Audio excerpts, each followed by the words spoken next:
Hello, guys. It's Nate here. It is Wednesday. I hope that your day has been blessed so far.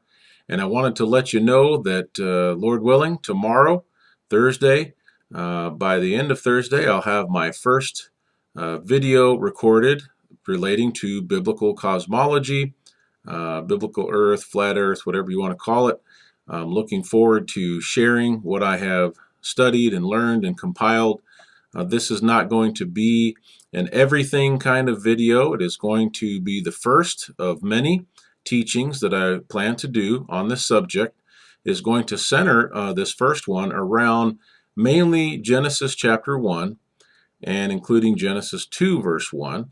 And I will make some reference to other flat earth scriptures, but I want to let you know that this first video, this first teaching is going to have three sections. The first section is going to deal with some opening considerations that I'm hoping folks will think about before we start into Genesis chapter 1. And that has to do with just having the right mindset, the right heart, being willing to study to show yourself approved, that sort of thing, just to kind of help prep our minds for the listeners. And then the second section of that video, which will be the largest part of the teaching, will center around Genesis chapter 1. I'm not going to go through every verse in Genesis chapter 1, but mainly the verses that speak to the cosmos, the sun, moon, stars, the earth, and man as being a specially created being in the image of God.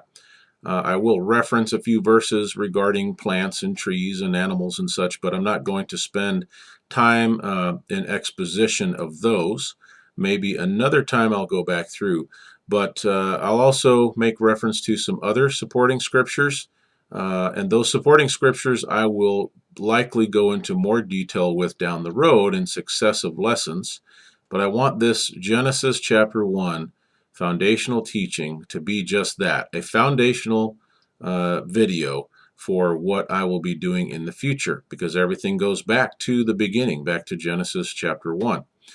And then the third section of the video is going to be kind of similar to like comparing science with the Bible.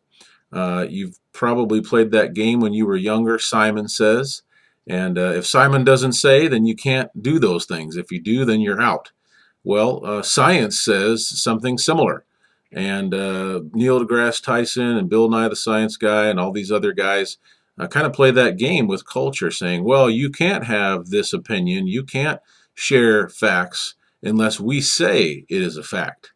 And if you do, then you're out of the game. So I'm going to share several instances relating to Genesis chapter 1, things that we find in Genesis chapter 1 that pertain to the science says versus what God says in His Word.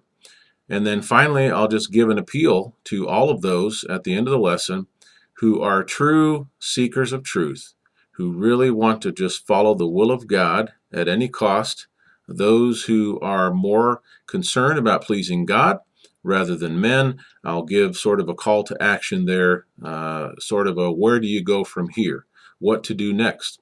So I hope you enjoy that preview. I will upload that video to YouTube when it's ready, probably Friday or Saturday. I may have a little bit of editing to do, and I'll be on the road a bit in the coming week. But I'll also upload it here if it's not too long. So we'll see what Patreon can do with that. But I hope that your evening goes well, that you are blessed, and I thank you for listening to this announcement, and I thank you so much for your support on my Patreon account. Take care. God bless.